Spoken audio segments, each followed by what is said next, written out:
Good morning, everybody. Welcome to BCB Live, the safest station in the nation. Drive safe, Dave here, along with Sir Rick on a thankful Thursday. Here to make sure that we always recognize and appreciate the drivers out there every single Thursday, every single day. But today is the special day. How are you doing this morning, Sir Rick? You know what? Doing well, sir. Can't complain. I'm doing better than the gentleman that was, I guess he had like 100 snakes. Did you see that in the news? The dude has 100 snakes, some venomous, some not venomous. First of all, either they're venomous or they're not. They're venomous, they stay in a cage, they stay in some kind of tank. You don't just walk around, I don't know who's next to me today. It doesn't make any sense. Drive safe. Sad story, he's found dead. Neighbor goes in there and looks at him, finds him dead, doesn't go in and check on him. He calls the authorities, with over 100 snakes. First of all, is it any surprise? It is. They believe it is. He's dead by a snake bite. I'm just going to go. Surprise, they right? Think maybe, but they don't know if foul play's involved. But as of right now, they do believe that he might have died from a snake bite in this story. It's an ever-developing story, but I'm going to go out on a limb and say, probably. I'm not breaking in the house to do the dude harm. No, with 100 snakes in there. He's fine. He's ready to go. And I was watching Fox News last night, Dave. I know you're a CNN kind of guy, but, while I was watching Fox News, I was watching something, and it was, I can't think of who was doing the interview, but people are, drinking, toad venom. And it's like a thing right now. I'm telling you, it's a thing. It makes you. They said it's a spiritual thing. It makes you feel like you're at one with God. Thoughts, Dave? You know what? I think we're on. Will you claim Drive Safe, Dave, to do anything for safety? Will you drink the venom of a toad? First of all, are you the venom from it? That's the skin, right? That's the venom that's produced from the skin of a toad. It usually makes a dog's mouth foam.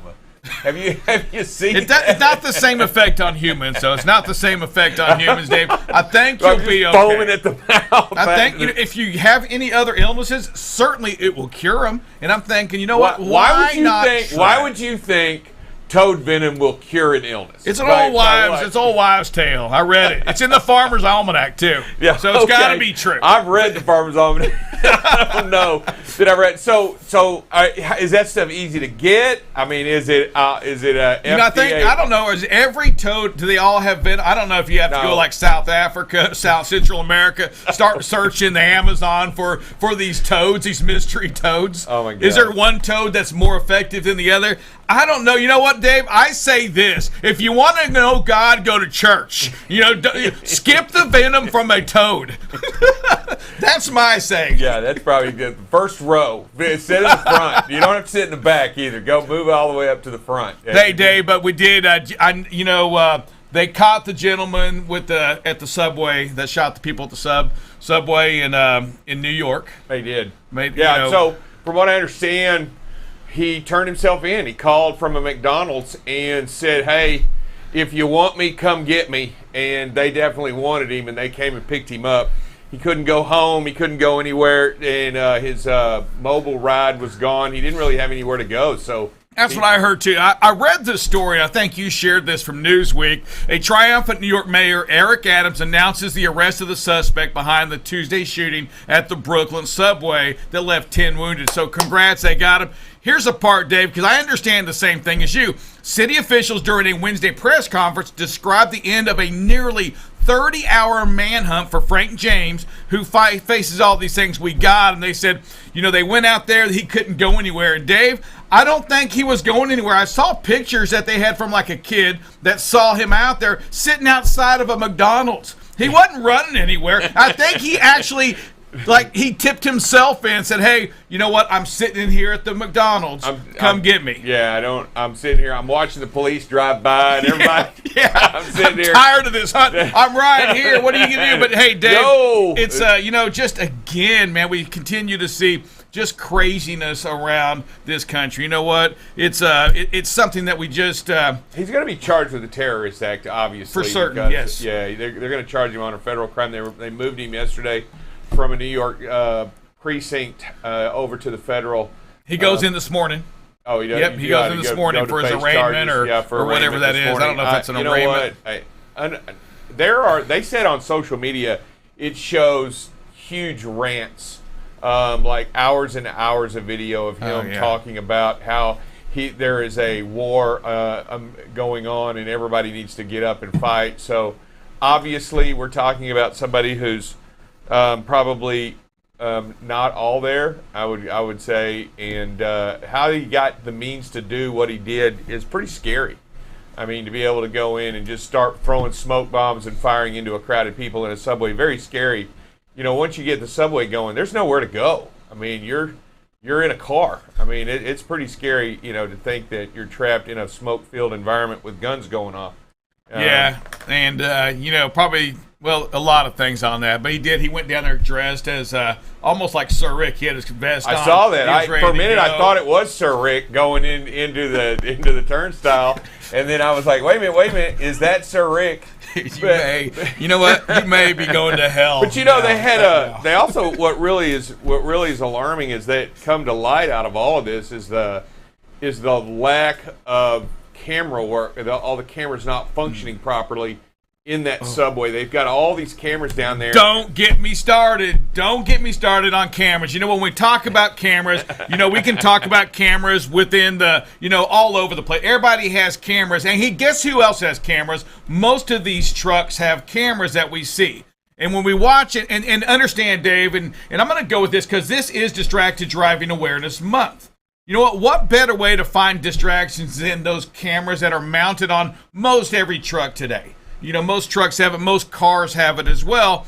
But, Dave, you've got to make sure that the cameras work. And we've seen it throughout the country that, you know, people put these cameras in trucks, but the one thing they forget to do is check and see, hey, are they still working? They may have been working when you put them in. Right. Hey, but guess what? Things happen with technology, with these plugins, and, you know, all these things happen. And you know what, trucking company out there, listen to me. Are you checking your cameras right now? Do you know that you have drivers out there running and you're thinking you're getting good? You know what, Dave? Hey, man, we are kicking it, guys. No more events. We're not seeing anything bad happen anymore. Our message is getting out to the drivers. Hey, guess what? Your cameras just may not be working. Right. You know, that hard break, and then all of a sudden you don't have a video. There might be some concerning. And you know what? It's just like any other safety piece of equipment. You want to make sure that you monitor it. You want to make sure that you check it, just like your fire extinguisher. You want to make sure it's in good working order, right? And the same with your camera. You want to make sure it's in good working order. There are ways to check it there remotely, and then there are also ways to check it back at the terminal. So you want to make sure that you do both. And yeah, you want to get that working, because how many times have we found that camera exonerates the driver? Yeah, for certain. Something you want to make sure it works. Last thing, you know, and typically, Dave, in transportation, we always find out it's not working when something happens. Right. That's the time we always check it, and we're like, oh, hey, what did the camera show? Oh, well, the camera wasn't working. All I'm saying is, you've got to have checks and balances in place to make sure these things are working. Dave, it's something that we all have got to do. Hey, listen, Dave, we have an interview coming up. Go ahead and give me a pre-introduction before we go to our break, and we'll come back in with our guest speaker for today. Yeah, I know. I will tell you that it's Andy Brown from Volvo. It's pretty exciting that he's coming in. He's going to talk about some fantastic. I'm not going to tell you all about it, but it's new technology. Hey, Dave, do us all a favor. Hey, let him talk. Don't ask him a question and answer it for him. New technology. He's going to come in and talk about new technology over at Volvo right when we come back in just a second. All right, hey, this is going to be brought to you by Utility Pro. Hey, don't forget this right here, everybody. This stuff right here that we wear, it works. You've got to wear it. We encourage you to go to Utility Pro, type in promo code BCB20 for a 20% discount, and you too can look like this. Let me tell you something. It works. It picks up the chicks as well. We'll be right back, Drive Safe Dave, with the interview. This segment has been brought to you by Utility Pro Wear. Utility Pro Wear manufactures high-quality, ANSI-certified, high-visibility apparel for both men and women. Infused with the Teflon fabric protector, Utility Pro Wear gives you the added benefit of providing a barrier to liquids, dirt, and grime, keeping you cleaner longer, brighter longer, and therefore safer longer. Get your high visibility apparel by going to utilityproware.com. Use the code BCB20 at checkout for an exclusive discount.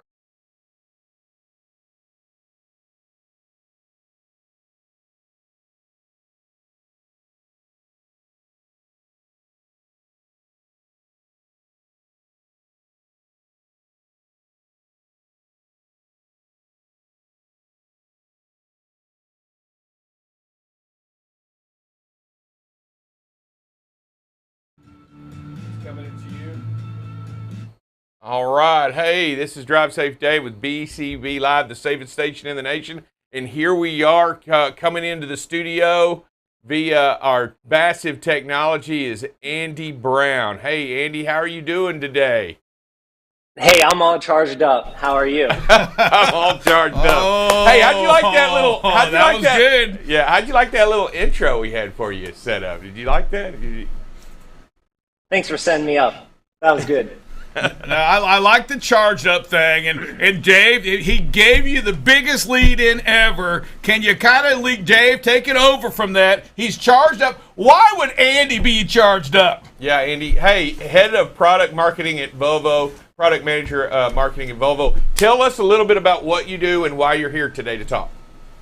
Yeah, absolutely. So I guess first and foremost, thanks for having me on the show. Big fan. You guys bring a lot of energy, again, pun intended, and engagement in the show. You guys have some awesome guests, so I'm just happy to be here. And I love the Thankful Thursday, the safest station in the nation. A little tongue twister there, but just, again, super big fan. And by the way, did you know that Volvo Trucks has 3 core values: quality, environmental care, and safety? So I really think our organizations line up pretty well.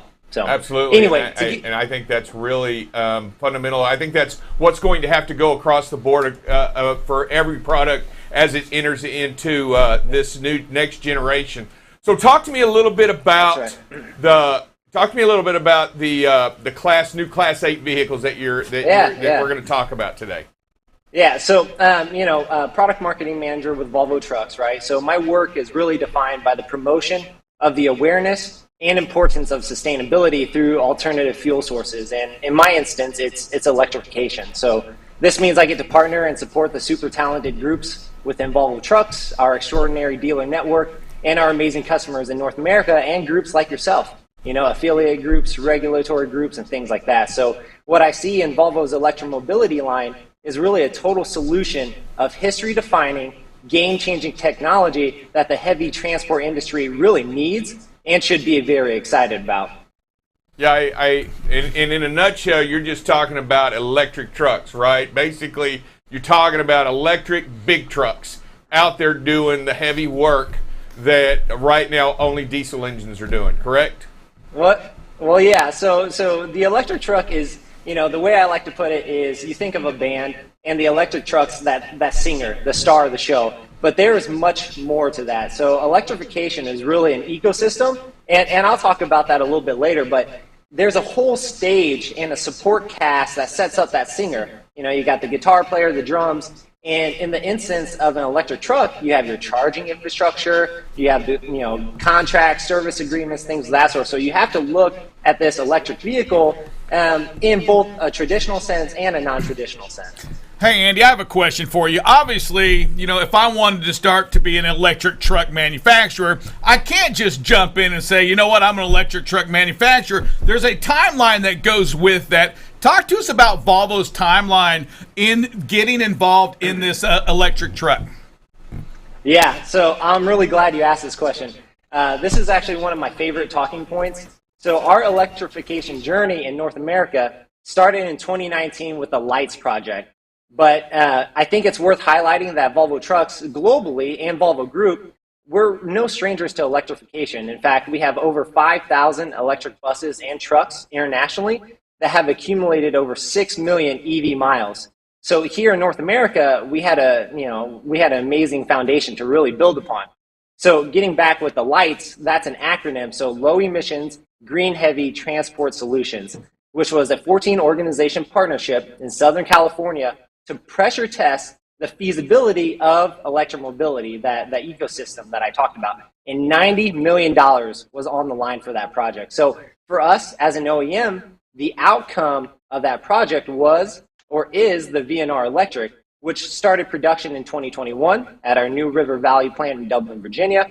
And this year, in 2022, we've already launched a next generation VNR Electric, which we have planned to start production in the summer. So if I recap this for you, within 3 years, we developed trucks, sold and produced these trucks, enhanced our trucks, and now selling and will produce the next generation VNR. So what I love to say is that when it comes to our timeline, is that Volvo Trucks is matching the speed of technology, and we're working in weeks and months and not years and decades. Wow, that's pretty exciting. And as we talk about this, and you're talking about investment money, how much is this truly going to save not only the ecosystem, but how much is this going to really save us in dollars and cents down the line? You know what I mean? That's really, let's talk the nitty gritty. What's it going to save me? Okay, so this is one of, if not the number one question that gets asked, right? And the answer isn't as straightforward as I would like it. But right now, your TCO, or your total cost of ownership, really depends on a few different elements. So for example, you have to ask yourself which state you're working in. Some states have more incentives than others, and these incentives play a huge role in your immediate payback, right? The next is you have to ask your question if you are going to invest in your own charging infrastructure or use a third party or public charging networks. So these types of questions are critical that the customers, our dealers, and ourselves work through together as we guide them through that electromobility journey. So what I will say is that the VNR Electric is more expensive than your diesel initially, but with the price of diesel rising drastically and the number of service parts being saved, your payback period in the long run is positive, especially when you think about where all the regulations are going and things of that sort. People, or at least consumers, are purchasing products differently than we've ever seen before. I'm going to choose to buy my yogurt from that grocery store because it was delivered in a sustainable way. So we're seeing the transportation providers and their end customers, putting that sort of mandate or pressure on them to be green and have a sustainable solution. Yeah, and as we continue, there's so many topics to hit and so many points. One of them is the infrastructure bill that passed. We're going to see a huge influx of money in charging stations across the country that's going to help sustain some of these new trucks, right, as they go out there on the road and do some of the things that need to get done, so they don't have to just charge at the base, right? Yeah. So let me back up a little bit, right? Just talking about the VNR Electric. So Volvo Trucks offers the largest lineup of zero tailpipe emissions, fully electric Class 8 trucks. And so for the VNR Electric, we offer customers 5 configurations, 3 of which are tractors, and 2 are your straight trucks or box trucks. And just like you mentioned, right, it needs that charging infrastructure, and that's going to be really key into supporting that VNR Electric.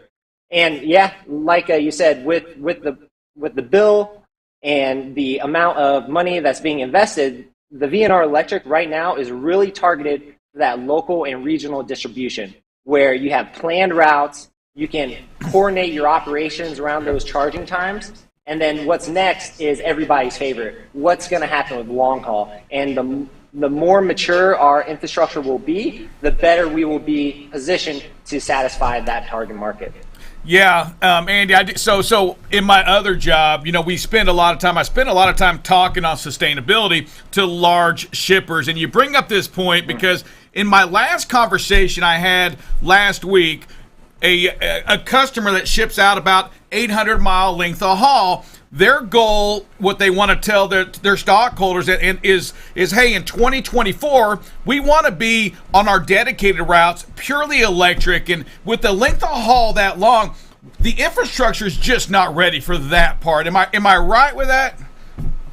Yeah, well, it kind of goes back to where are you hauling, right? So California is really the hotbed of electrification. And there's so many investments being made both publicly and privately. So there's different corridors happening. A shout out with our dealer network is our dealers, in order to sell and service in a VNR Electric, they need to be EV certified. And part of that criteria is having dedicated service bays. A lot of our dealers are investing in their own charging infrastructure. And you may have seen in recent news, you're seeing trucking companies like Watt EV come out with a brand new business model of a vehicle as a service, where they're housing that truck, they have the infrastructure, and then supporting heavy transports that way.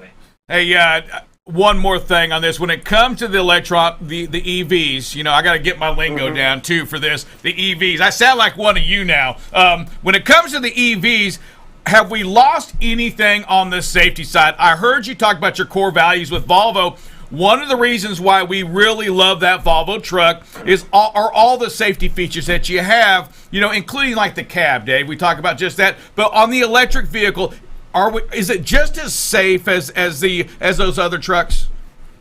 Absolutely. So the VNR Electric is the most technologically advanced truck that we have. And with that, you can expect the same safety features, right? So this truck is built on the VNR chassis, and that's a proven chassis that drivers are comfortable with. It has credibility. It's been battle tested since 2017. So this truck has Volvo dynamic steering. If you're familiar, it helps reduce that fatigue. It extends the longevity of your driver comfort. It has Volvo active driver assist, which will have lane departure, adaptive cruise control, things of that sort. So both of these features are designed to enhance your driver experience by increasing your driver efficiency while reducing the driver fatigue, which when you think about safety, right, driver fatigue is something that I really wanted to hit on.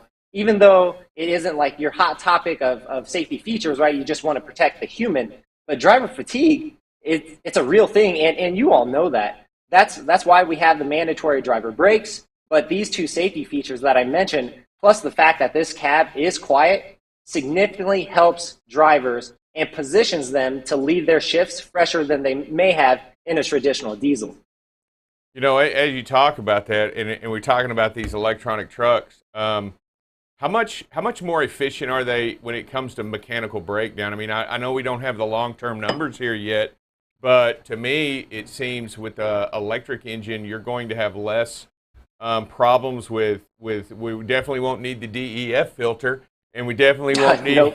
Yeah, we definitely won't need any of the exhaust system, stuff coming out. So have we learned anything as we've done and gone into your business model, how much more efficient these are in mechanical breakdowns? Yeah, so I guess to start off, compared to its predecessor, right, this new VNR Electric incorporates just better battery design, which we've been able to increase that capacity by 40%. With the speed of technology, right, it has higher charging capability, so we've essentially reduced charging time by 15%. And these elements with a new active cooling system really helps you get to that up to 275-mile range, which is an 85% increase in range from its predecessor. Now, to answer your question with the diesel, I mean, you hit the nail on the head. You have less moving parts, so the wear and tear is less. And then with electric trucks, you have this concept, right, of regenerative braking. So now imagine this. Your drivers don't have to hit the service brakes because they can just hit the brake on the stalk, activate their regenerative braking, and essentially get free fuel back into the battery system, where that concept, that idea isn't even feasible with your traditional diesel and fuel. How much heavier are these trucks? They are heavier, so a few thousand pounds. And what's actually pretty cool about that is if you look at your 6x2 and your 6x4 tractors, for example, right, the gross combination weight is actually 82,000 pounds as opposed to 80,000 pounds. So what's nice is that states are starting to give us an allowance on weight because these batteries are heavier. Oh, so is there an approved exemption across the board for these trucks because of this weight differential? Is that what you're telling me? And is that up to each state, or is that going to be a federally mandated issue? Yeah, right now, state by state, but we hope to have a federal blanket kind of peanut butter spread allowance, and then 82,000 right now is good, but it could be better. You know, I sit here and I talk to you about these trucks, and we talk about these batteries. You're talking about a little bit different vehicle, high voltage. That in and of itself creates its own set of dangers, right? Before we had diesel fuels, and now we've got a high voltage. How is that going to be? How do first responders and other people that come up onto these vehicles deal with this? Because batteries have their own dangers, right? As opposed to diesel fuel, and then you also have high voltage. So what are some of the things that Volvo's doing to assure that not only first responders but drivers and everybody gets the message? Yeah, really love this, right? And it really circles around the theme of what we're talking about this morning, which is safety. So our VNR electric, right? We do as many redundant activities and tasks that we can on that truck. So our batteries are actually protected by a guard that can survive an on-hit or indirect hit from a passenger vehicle of 35 miles per hour. What many people may not know is, we have the warning stickers. Everything that's touching a high voltage component is actually in a bright orange cable. And those cables, not only do you have your ISO spec skin on top of it for the durability, robustness, things of that sort, we actually have a smart skin layer underneath those cables so that if that cable gets frayed or cut, it'll actually shut off the energy storage system. Now, with the first responders, I think this is a really cool story. So what we've done with first responder trainings in Southern California through competence development for fire districts that had a VNR or have a VNR electrics in them, these were sponsored by the local community colleges involved with that lights program that I mentioned before. And first responder info is also included in the National Firefight Database. So all areas have access to this information, which basically details the traction voltage system, the components, cables, along with the methods to shut down this voltage in case of emergencies, service, things of that sort. And topics like the safety switch and the cutting of the cables, all of these things are documented and talked about that are accessible by all.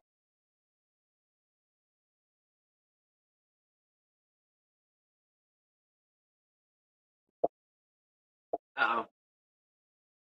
I may have lost you on the audio. Hey, explain to us a little bit about Volvo's 360 approach. What is that, and what does it mean to us? Yeah, okay. So I mentioned this before, and electromobility is an ecosystem that consists of several elements. So when you say 360, that's what I'm referring to, is that Volvo Trucks has looked at electromobility at every possible angle, from concept to planning to purchase, service, and even second life. So we in our dealerships are prepared to help guide customers through that electromobility journey, no matter what stage they're in. So we have a saying, a motto at Volvo, and with the VNR electric, it's accelerating the shift.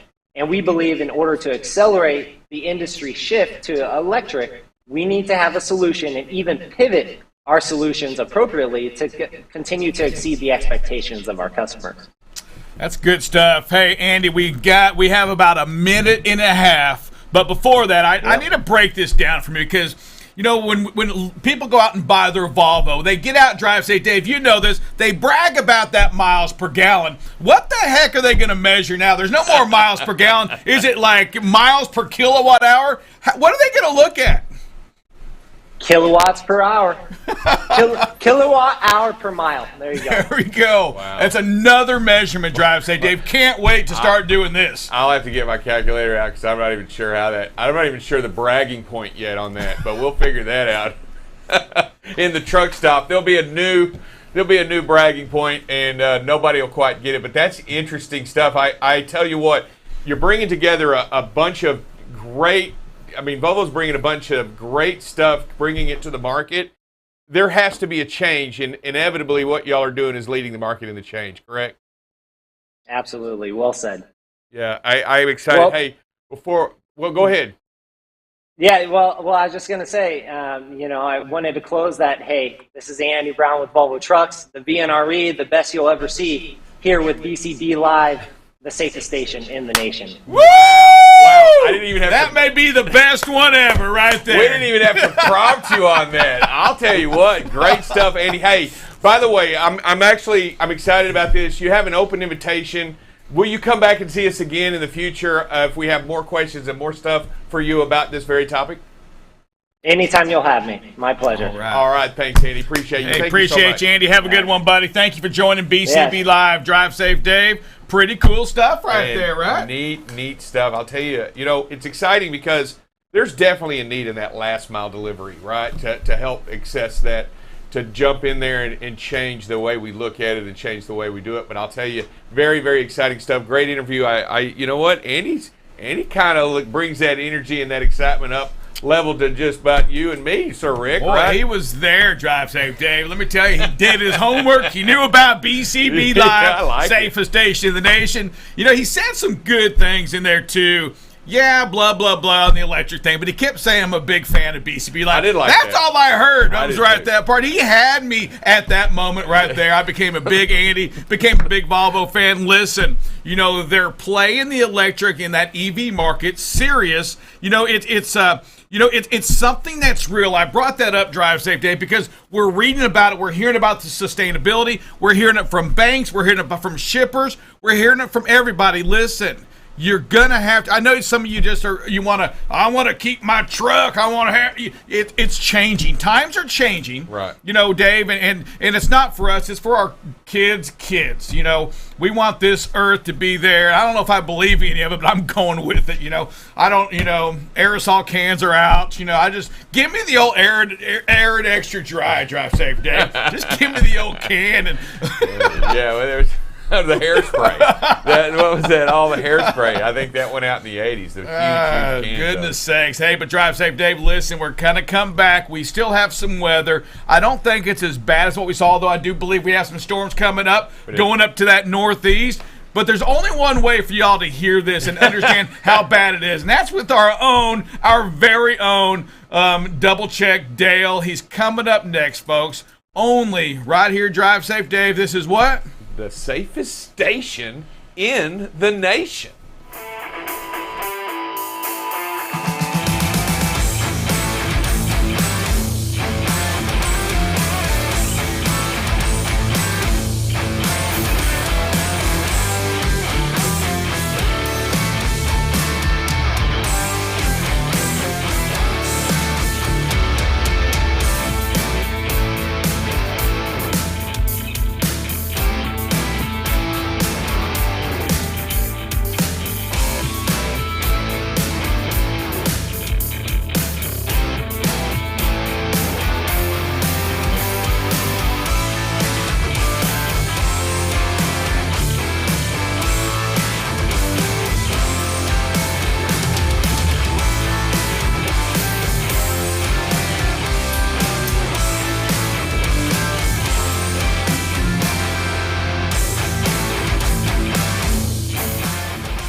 You look nice today.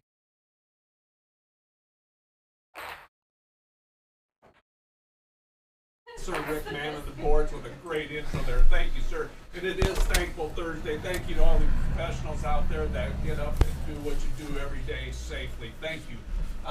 Rick said something about some storms going on, and he is correct. If we look out in the east towards coming up out of the Gulf Coast through Alabama and Georgia up through the Carolinas and Tennessee, we're seeing some pretty heavy rain today. Let's move that over to there we go. And it shows the different colors. The redder the color, the more intense the storm's going to be. And so we got southern Alabama and Georgia really got some things going on this afternoon with that. Let's go ahead a little bit and see where we go in later afternoon. As you look into the afternoon, you can see the storm shift more out to the coast. And by this evening, they're pretty much offshore. So the overnight, there you go. Overnight hours, it goes offshore. The other type of precipitation we are going to see is going to be up in the north, Minnesota, North Dakota, a little bit of Iowa is going to catch some snow. Still some snow going on up there right now and into later today. And that's going to play in. We're going to shift over to the winds right now, and we're going to see where the wind is. It's not going to be as bad windy-wise as we've seen, for the first 3 days of this week. Here's current winds, and let's look at gusts and stuff. As you can see up in North Dakota, South Dakota coming into southern Minnesota, northern Iowa, northwestern Iowa. The winds are pretty strong up there with 36 mile an hour gusts up into the 40s up there. So if you're up in that part, upper Midwest, be aware of that going on. Let's look at, see the accumulation, see where we're going for later today. And you can really see those bright colors really speak volumes about where the wind is. And again, that's up in the Dakotas, Iowa, Minnesota, northern Nebraska. As we come into the afternoon hours, you know, the usual suspect, we start seeing the wind pick up again in Colorado, parts of New Mexico and Arizona. Although it's not near as strong and the gusts aren't near as predicted to be near as high as they have been. But again, let's take a look at this weather system up in the upper Midwest, where we see, you know, some really bright colors up there. So you're going to see some winds in northern Illinois, Indiana, and Ohio, Minnesota coming into this afternoon. By the evening hours, you know, overnight they do die down a little bit. But look at this, we're starting to see the winds pick back up through Texas and Oklahoma in the overnight hours. And I'm going to see a little bit more of that tomorrow. I think it's going to be a windier day tomorrow than it is today in Oklahoma and Texas. But overall, it's not too bad. Temperatures are pretty moderate right now, and it's pretty decent going into the weekend as far as temperatures go. We've got freezing temperatures as far south as North Platte, Nebraska. Up by this afternoon, 5 o'clock, you know, 80s and 90s into Texas, 60s and 70s throughout most.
Going to merge into.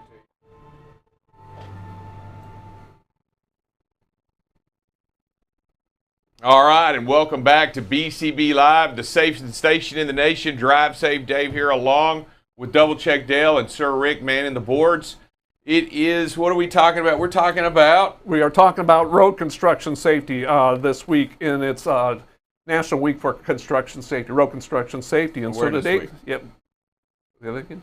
Road Construction Awareness Week. Yes, there you go. You know, Drive Safe Dave's got to take over. Dave, just take it over. Tell us what it's about today. Dale was up prepping all night for this thing, and here you go. I was prepped on this, and somebody prepped me on this earlier, and I feel like we were missing the awareness part, but okay. So that's what we're talking about. And you know, and I've said it a couple times this week already, did you know there are over 700 fatalities in work zones each year? That's just far too many, and so we have to do our part as professional drivers to lessen that number. So let's make sure when we're approaching lane closures that we move into the open lane as soon as possible, but let's make sure we're paying attention to the traffic around us, make sure we double check those blind spots so as we're merging over we don't get into somebody there that's hiding out in our blind spot. You know, remember, a lot of times when we're changing lanes, you know, part of the project, the road construction may be a resurface project, so the lanes may be uneven.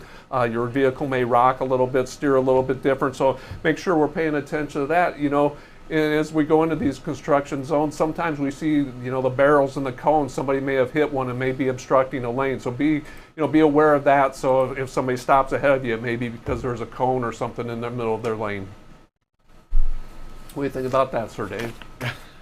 I think He's giving us the silent. He just went. Well, you know, I'm sitting there. First of all, he's probably in awe because you called him Sir Dave, and he's like, "Whoa, did I just get a promotion? Did I just what's going on, man?" But you know, and I was sitting there listening to you and thinking through some of the things you were talking about. Number one was the 700 people a year. That's far too many, and that's just, there's something that has to be done about. That's almost 2 a day, every single year. So you know. that's a crazy number. Did you see my sign for today? Did you see this? What is it? Incident ahead. Please expound on that. Yeah, usually that's set out by road crews during either an accident or maybe even a damage to a guardrail or something like that. They want you to slow down, so they'll post these temporary pop-up signs. You know what I'm talking about? Those signs they can throw out. They go boop boop. They pop open and stuff like that. And they don't take wind very well. They don't take wind very well, but really it's to identify and to let you know it's time to slow down. And really, as we continue to talk about Road Construction Awareness Week, we're talking about slowing down and be prepared to what goes on inside those zones. There's people working there. Be respectful. Understand the dangers as you enter into and while you're in road construction, because people are walking around, they're doing their daily job, and you're driving through there with an 80,000-pound vehicle. Respect who they are and respect what they do. Yeah, it's their office. It's their office space. So just be aware that you're going into somebody else's office. 100%. When you make the visits, you're always respectful to it.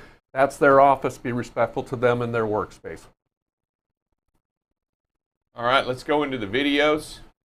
You know, I hate this video because that's yellow, red, and we run right through it. That's just, guys, we talk a lot about stale green lights, and we have to be prepared to stop for them. You know, driver had plenty of space. When we start this from the video, I think there's 2, 3, maybe 4 seconds where it's yellow, where driver had the opportunity to make the decision, the right decision, to stop at that intersection instead of trying to get through it, and did not. And so it just breaks my heart to see this type of video. As we go into this next one, hey, this is a stability event of this probably. Just slow it down a little bit. It's not how fast can we get through the curves. Look how we're using both sides of the main travel lane. We're over the yellow on the one side, the white line on the other side, as we're trying to hurry up. You sure this isn't a Grand Prix track? I mean, I feel like this is like a Grand Prix track. S to the right, back to the left, curving on up. I mean, and still trying to pick up speed to get onto the. This is a little bit of a project was this? I want to know who the engineer that created this was. I mean, who did this thing?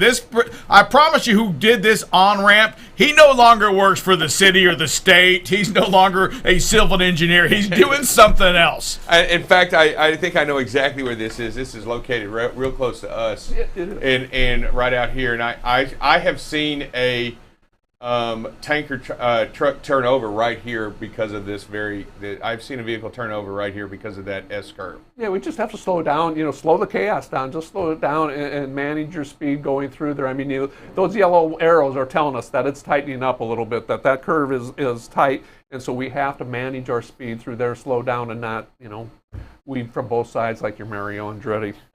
Like your Mario. Hey, when 2 lanes aren't enough, just use that shoulder to pass, and this four-wheeler takes advantage. And I mean, it's scary. Not just us. Does he just think that's an open lane? I mean, he's not just trying to pass us. He's had enough. He's passing everybody. You know what? I'm just going to hang out in the shoulder and do it illegal all day long. Why does it so scary? I mean, you got the guardrail there and everything else that's going on. Just when you're out there and you're doing that, why use the turn indicator to come back in, right? I mean, why would you do that? I mean, oh wait, he doesn't. Well, that's just right there. That's just insane. We start out really good. The space, we talk about speed and space a lot on this show, and the space here really starts out good. But we have the probably have cruise control on this one, and just try timing everything, and then we get into this massive tailgate situation. And if we stop right toward the end of the video, there's less than a truck length between us and the vehicle ahead of us. That's just way too close if something goes wrong on this 4-wheeler or on the 18-wheeler. And so just have to learn to slow down, let the vehicles get past you, and then make that lane change. Do it safely without having, a tailgate situation. Just take a look right there. We're both alongside a 53-foot trailer at the same time. Just too close. Just back off again. Slow the chaos down. Yeah, you move from one tailgate situation to another tailgate situation when all you had to do was slow down and be prepared to come over later on. Yeah, that's just we've talked about this before. That's just a habit. Timing. Yeah, it's a habit. That's a bad habit that we need to work on. We need to work on it. Watch the video. Look at, learn from this. Learn from this opportunity here. that see you watch yourself and see that you don't do this today, work on a better solution like slowing down earlier instead of timing these out, because you know what? You're just timing an opportunity for an accident. Yeah, I mean, and we're all guilty. Like I said, I know I've done it in my car, and after watching these videos and going through this stuff, now I'm more conscious of it, and I don't do it. I take it off cruise earlier, let that vehicle get past me quicker, and then make that lane change safely and then have the space in front of them. 100%. You know, last one just decided to use the shoulder. This one just sees how close he can get in between. I mean, I guess when you have an expensive sports car, you can do that. But, I mean, it's just so unsafe because it's small anyway. If the driver doesn't catch him in the blind spots and then starts moving over or something, just way too close here. I wish four-wheelers would give the big trucks more room, more respect that they deserve. Yeah, unfortunately, what tends to happen in these instances when they do make a mistake, their tail clips the front of our bumper, and it puts them sideways in front of our vehicle. Yeah, and it's very, very close. When he first starts coming over, it's very close to that right there. That's very close to that vehicle. Yeah, I feel like he's perhaps looking for this road. Yeah, he'd do a whole lot better. And you know what? That little bitty, and I'm going to tell you right now, that little bitty car turned sideways in front of ours would probably get run over. Yeah. Our tires. We got a four-wheeler getting ready to see another one here make an exit from left to right. Yeah, I mean, you know, it just goes all the way across in front of us. And as I watch this, I'm thinking, there's no other traffic around. Why didn't he just slow down, go behind us, and do it the right way? What? I mean, slow down? Why would you do it the safe way when you have an opportunity to cut? Well, first of all, it's always a good idea, right, to be in the far left hammer lane when you're prepared to exit. Yeah, I think 4 lanes of traffic is probably ideal turning situation. Did he even use an indicator here at all? I can't. No, and I mean, you know, I'm pretty sure that they do a good job of indicating when the exits are coming up. So it's not like that exit you don't just automatically surprise comes over. So it just no traffic around him, and so why not just slow down and do it the right way? I will tell you that as you're out there and you're doing this and you see these things and you see what's going on, do your best to avoid these guys. They're going to do it to you probably 25 times today when you're out there driving. That will probably happen to you 25 times today at some point, some reason. Just got to be really, really prepared and understand that there are challenges, right? There are definite challenges out there, and you've got to back off, let the crazies be crazy, and let them do what they have to do. And you do what you have to do to be 100% safe and make 100% of the right decisions. Yeah, I mean, you're going to see the four-wheelers cut the passes short all the time. You're going to see the passing on the shoulder. Now we're seeing it. You're aware of it. Just, you know, how you react, the speed, the space management, slow down, make sure we're not distracted. I mean, just make sure we have a focus on what our job is, and that's paying attention to the driving and traffic around us. Yeah, and I want to make sure that everybody realizes today also understands that even it is Thursday, it is Thankful Thursday. We want to make sure that we demonstrate our appreciation for what you're doing out there and the hard work that you do. I mean, it is a definite challenge each and every moment that you're out there on the road and what you do and how you do it. It is a sacrifice. It is a definite challenge, and it has its own rewards, believe it or not, when you're out there driving 100%. But we want to make sure that you know that we here at BCB Live appreciate all that you do and all the hard work that you do every day and how hard it is to stay safe out there when things like this happen. People driving down the access road, cutting all the way over 4 lanes, when people are doing the weaving in and out of between 2 tractors. I mean, it is a definitive challenge that you have, and you've got to maintain your composure, maintain your professionalism all the time in order to be a better driver and to make sure that you stay out there and you stay safe 100% of the time.